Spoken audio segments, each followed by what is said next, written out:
So, good afternoon, everyone.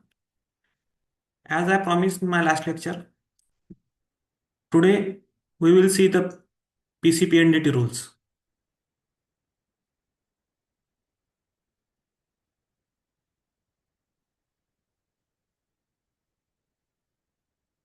So, these rules are framed in accordance with the Section 32 of the PCPNDT Act. In the last lecture, we saw that Section 32 of the PCPNDT Act empowers the government to make rules for the implementation of this act. And by this power, government frame these rules. So, you can see the rule 3 is about qualification of employees and requirement of instrument for registration as a genetic counseling center, genetic clinic, and genetic laboratory.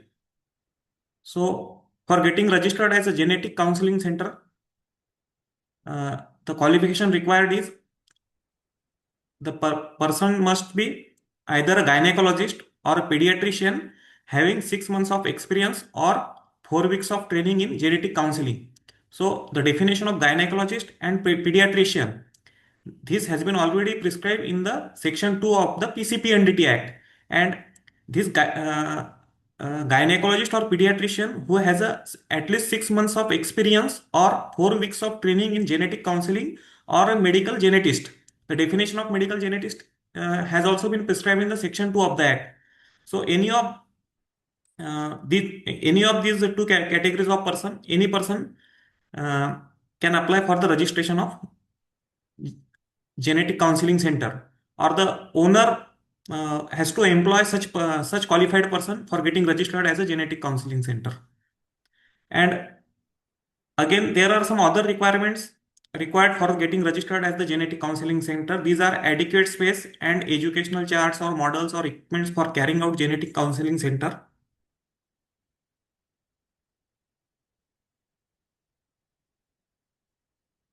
Again, this is regarding the qualification of employees and requirement of instrument for getting registered as a genetic laboratory.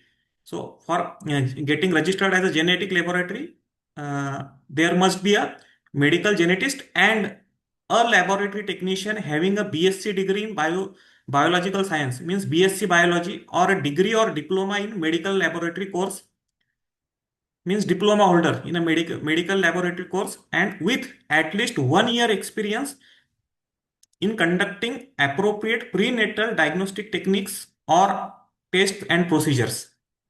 See, so here two persons are required. One is medical genetist and another is a lab technician. Whereas in the for getting registered as a genetic counseling center, either gynecologist or pediatrician or a medical genetist is required. Here, along with medical genetists, there must be a laboratory technician. And again, there are other requirements have been prescribed which are in depth, and we are not going to see that.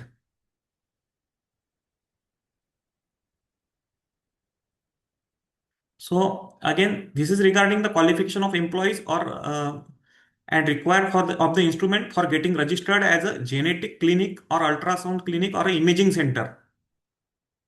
So qualification required is a gynecologist having experience of performing at least 20 procedure in chorionic villi aspirations either per vaginal or per abdomen or chorionic villi biopsy or amniocentesis or cordocentesis or fetoscopy or fetal skin or organ biopsy, fetal blood sampling, etc. under the supervision of experienced gynecologist in this field. Means that gynecologist should have performed at least such 20 procedures, or that the person must be either a sonologist or an imaging specialist or a radiologist or a registered medical practitioner having postgraduate degree or diploma or 6 month training or 1 year experience in sonography or image scanning or a medical genetist. So these are the qualifications required for getting registered a genetic clinic or ultrasound clinic or imaging center. depending upon these three categories. Means for getting registered as a genetic clinic, the person should be a medical genetist. For getting registered as ultrasound clinic, he must be a sonologist, or for getting registered as an imaging center, he must be an imaging specialist, depending on the condition of. And for a gynecologist, him for doing these procedures, he must have the experience of at least 20.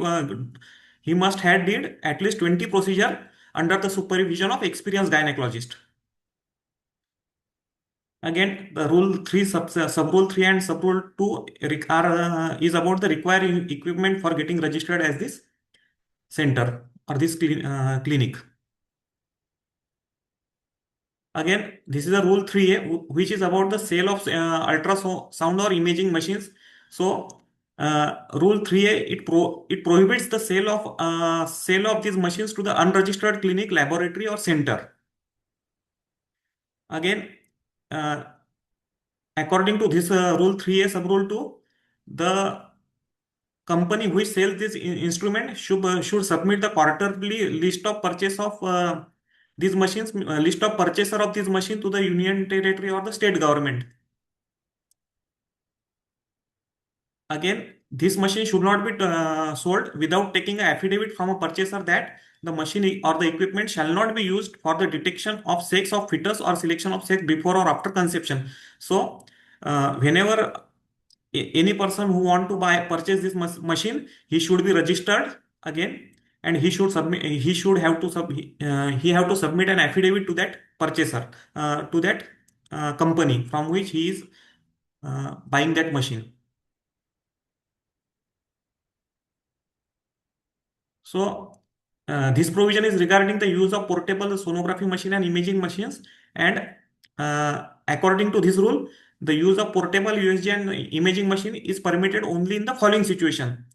Under sub rule 1, uh, it is stated that it should be used within the premises it is registered. Means any mobile or portable USG machine, it should be used within the premises it is registered. Means suppose there is a multi-speciality hospital and there is a portable machine. So the machine should be used in that registered premises only, and for the services to the indoor patients only, not outdoor patients. And owner has to specifically define premises under Form A Annexure 1. Means the Form A means the application form for registration, and there is Annexure 1 and diagram of the premises, exact premises where the machine will be used should be mentioned in the Form B in Annex 3. So these requirements, these are the requirements which needs to be fulfilled. Means a portable USG machine cannot be used for the outdoor patient. Again, the sub rule 2 is regarding the use of machine in the for the mobile medical unit, offering a bouquet of service with of other health services. So we are not going to see the details of this because it is must. Again, rule 4, it is about the registration of genetic counseling center, genetic laboratory, and genetic clinic. So, after seeing the requirements and the essential qualification and essential instruments, we are going to see the process of registration. So, the application should be made to the appropriate authority in Form A, in duplicate, accompanied by an affidavit containing undertaking. So, what is that undertaking?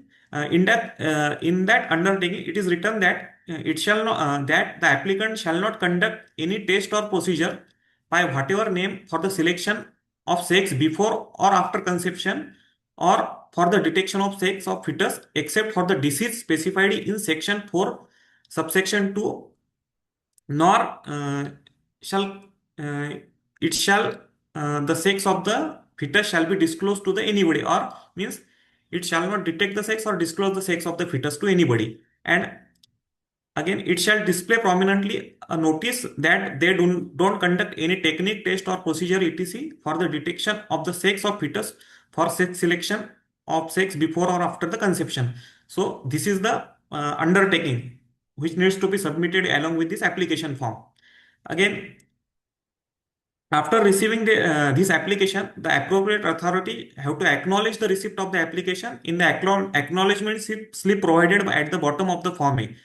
And that this receipt needs to be provided immediately if the application form is delivered at the office, or within the 24 hours or not later than the next working day if received by the post. Means if they received the by post that application today, they have to issue the receipt by tomorrow. So this is a this is a form A which needs to be submitted. This is the image of form A. This is a declaration and this is a copy of acknowledgement.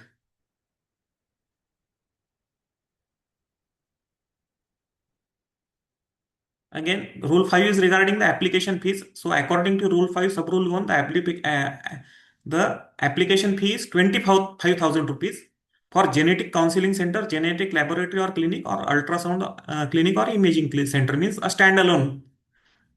It was 3,000 when the act was enacted. Later on, it was amended in 2014 to the rupees 25,000. And it is 35,000 rupees if it is a combination of anything, means if it is for an institute, hospital or nursing home or any other place providing jointly the service of genetic counseling center, genetic laboratory and genetic clinic. Means for standalone single use and for the combination it is 35,000 and for single it is 25,000. And these fees are non-refundable if the application and if the application is rejected, the fees will not be refunded, but there is no need to repay on reapplication made within the 90 days of the rejection. So once the application fee are paid, they will not, it will not be refunded at any cost. Only what can be done if the applicant reapply within 90 days of the rejection, the no fresh or the application fees will not be need not to be paid again. And Rule 5 Sub Rule 2 says that this needs to be paid through a demand draft of a nationalized bank in favor of appropriate authority. Again, Rule 6 is about certificate of registration. So Rule 6.1 says that appropriate authority will put an application before advisory committee for the advice of after making such inquiry and after satisfying itself that the applicant has complied with all requirements. So what is this advisory committee? We have already saw it in the our previous lecture of PCPNDT Act, for where there is a provision for constitution of the advisory committee. So appropriate authority will put this application before this committee and its advice whether the application should be granted or not granted. And for that, uh, he can visit that applicant's place also. Again, in accordance with the advice of the advisory committee, appropriate authority will issue two copies of the registration certificate as specified in Form A, out of which one copy needs to be displayed in the conspicuous place of the registered place of business. Okay, so I think this is Form B. Actually, this I have done some mistake here. Sorry for that. This registration certificate is issued in the Form B and not in Form A.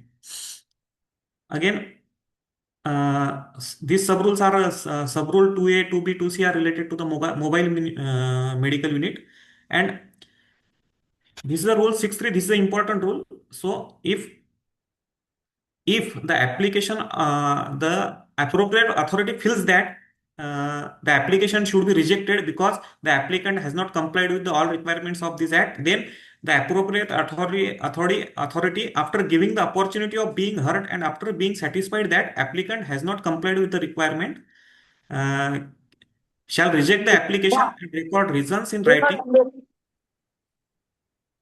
and shall communicate such rejection to the applicant as specified in Form C. Again, this says that appropriate authority shall conduct inquiry under sub-rule 1 only after giving notice to the applicant. Means this appropriate authority can visit the applicant's place for inspection only after giving notice to the applicant. Uh, Appropriate authority cannot visit the applicant's place sudden without notice for doing inspection. Means before registration only. After registration, they can visit at any reasonable time and during business hour.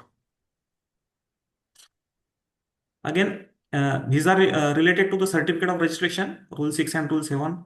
Again, appropriate authority shall communicate the grant of application in Form B or rejection of application in Form C, as the case may be within.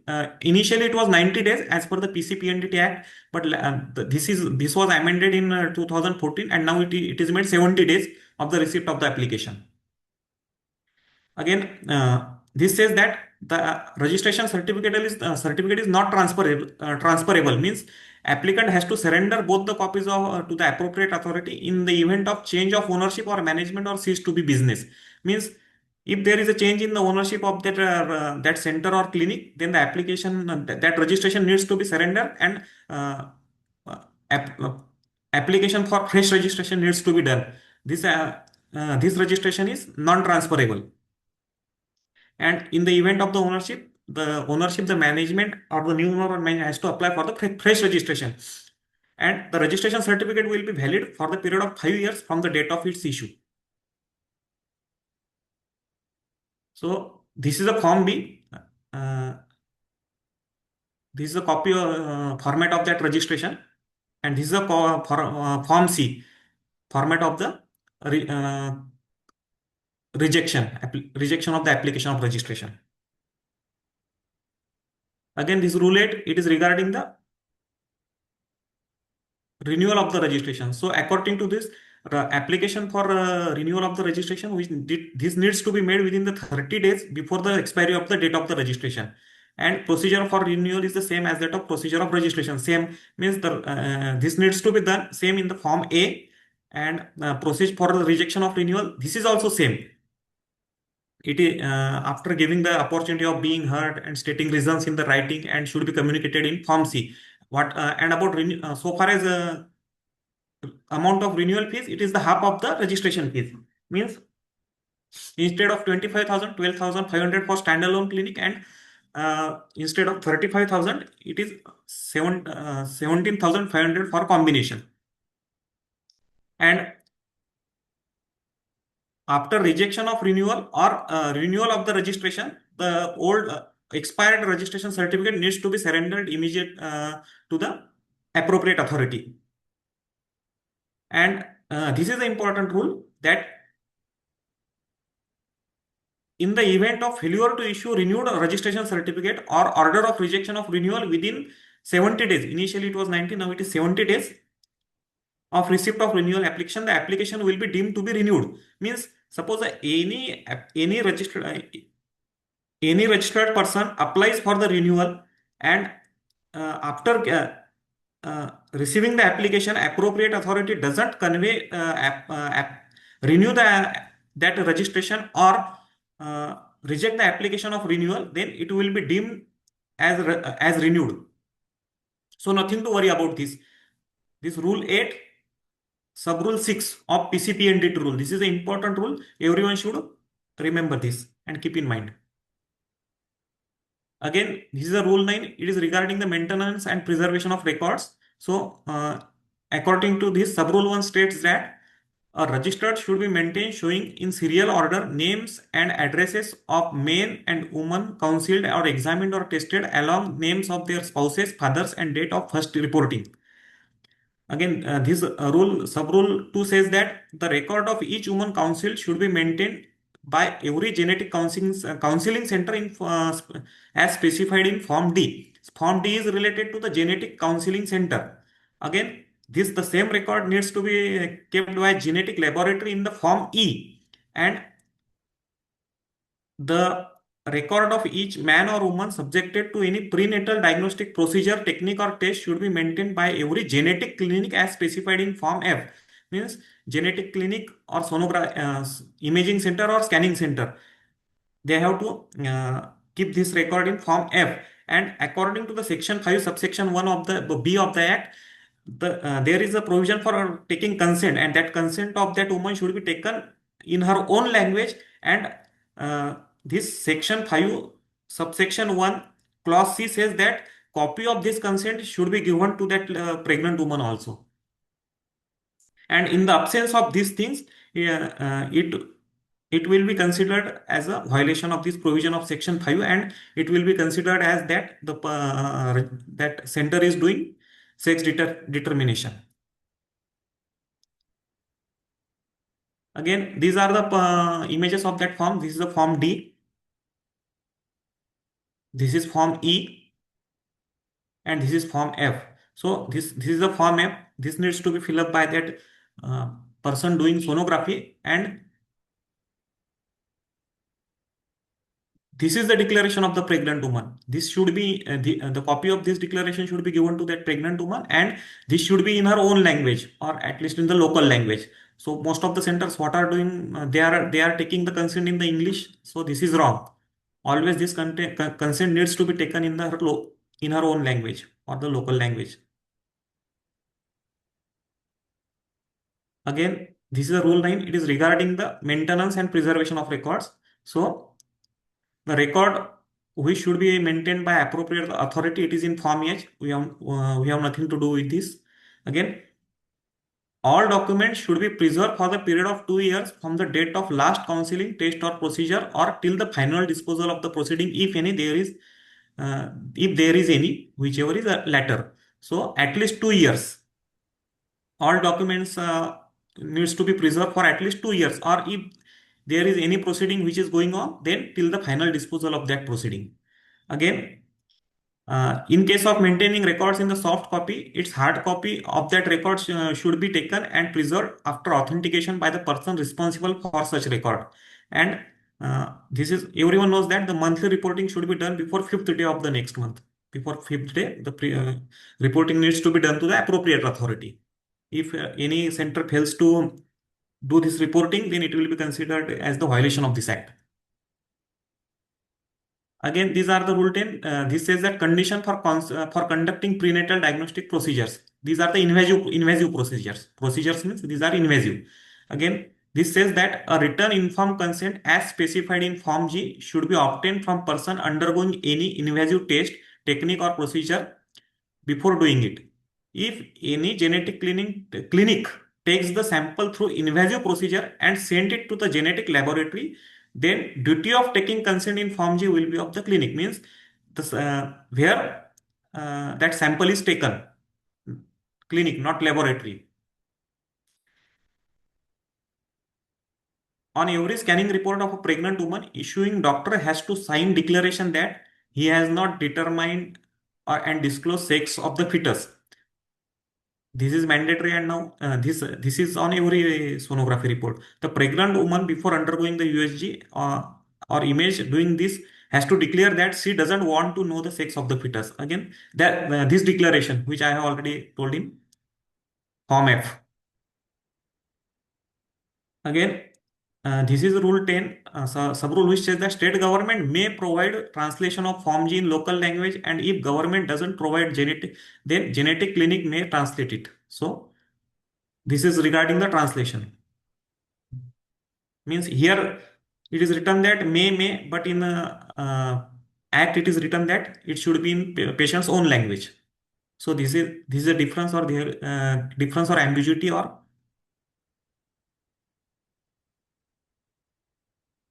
this is a rule 11, which is about facilities for inspection. Again, that center, like clinic or laboratory, has to provide facility for inspection to appropriate authority or any person authorized by the appropriate authority. Means we can ask for the identity card of that appropriate authority, or if any person is coming other than that appropriate authority, we should ask him about his authorization. Again, this is a funny rule. Seized machine of any center which is not registered under this act can be released on the payment of amount which is equal to 5 times of the registration fees, and undertaking that it will not be used for sex determination. This is a funny rule. Means there are so many rules for registration, and this machine can be released after paying the 5 times of the registration fees. Means the registration fee is 25,000. 5,000 5 times means 1,25,000 for non-registered machine. So why this rule had been made, I didn't understood. Rule 12 is regarding procedure for search and seizure. We will not go in detail about that. This is an important thing, Rule 13, which is about intimation of changes in employees and place or equipment. So every change of employee, place or address and equipment installed to the appropriate authority should be informed to the appropriate authority within 30 days of such change. So this time limit is 30 days. If the owner is going to change the radiologist or sonologist, or he is going to shift his center from one place to another place, then he has to inform it within a 30 days. And if the owner is changed, then he has to surrender that registration, and the new owner has to apply for the new registration. Uh, this is rule 14. It is regarding the condition for analysis or test of prenatal diagnostic procedure. So here the genetic laboratory should not accept any sample for analysis or test unless it has been referred to it by the genetic clinic. So the burden of taking consent lies on the genetic clinic, and it should be sent only to the genetic laboratory through genetic clinic. Means genetic laboratory cannot take the sample at their place, and all prenatal diagnostic procedures should be USG guided so as to prevent damage to fetus and placenta. So all procedure needs to be USG guided. This is regarding the Rule 15 meeting of the advisory committee. It should be the interval between two meeting of an advisory committee should not be more than 60 days. But practically, this rule is never followed. This is regarding all ones of member. Again, this is regarding the public information. So, Rule 17 sub rule 1 says that in every center, genetic clinic or ultrasound clinic should prominently display on its premises a notice in English and in the local language, means English as well as in the local language or the languages for the information of the public, to effect that disclosure of the sex of the fetus is prohibited under the law. So in Marathi, it is like that. गर्भलिंगाची ओळख उघड करण्यास कायद्याने मनाई आहे. Section Rule 17 sub rule says that a copy of the act and these rules should be available at center, laboratory, clinic, and should be made available to the clientele on demand or the pursual. So every center, laboratory, and clinic has to keep this the copy of this PCPNDT Act, PCPNDT rule. And in fact, this is not readily available at the office of the appropriate authority also, because uh, one appropriate authority requested me to take the lecture on PCPNDT Act. I asked him about the updated copy of this act and rules, and he failed to provide me these copies. Again, this is regarding the Rule 17, Sub Rule 3, that the appropriate authority or the government may periodically publish list of registered center, laboratories, clinics, and findings from the reports and other information in their possession for the information of public and for the use by the experts in this field. This is regarding the code of conduct of employees and owner of the center or laboratory of the clinic. I am not going to read that. You can pause the video and can read these details. This is again same. You can read.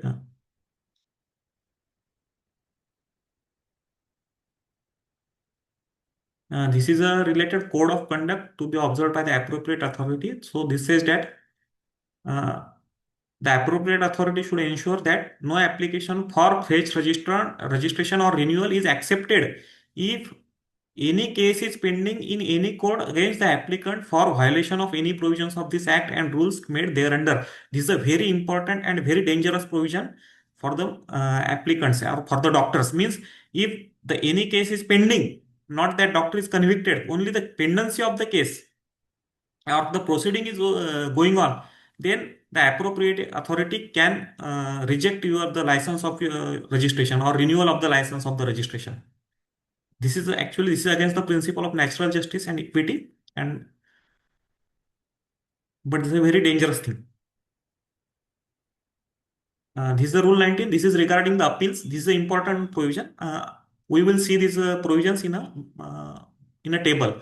So suppose any decision given by a district level appropriate authority, then we can make an appeal against this decision to the state level appropriate authority, and the appeal period is 30 days. And this appeal is made under Rule 19 of PCPNDT rule. Again, any decision of this state level appropriate authority against this decision, the appeal can be filed to the state or central government within 30 days of that decision. This appeal is made under the section 21 of the PCPNDT Act, which we have already seen in the last lecture. Again, the appeal against any decision or the order of the state or central government can be made to the High Court. This appeal needs to be made in the form of writ petition, and this should needs to be made under the Article 26 of the Constitution. And again, the any order of the High Court appeal can be made to the Supreme Court as a writ petition or special leave petition. Writ petition is made under Article 32 and special leave petition is made under Article 136 of the Constitution. Hope I have delivered some useful information to you. In the next lecture, we will see the provisions of the Bombay Nursing Home Registration Act. Thank you very much for patience listening.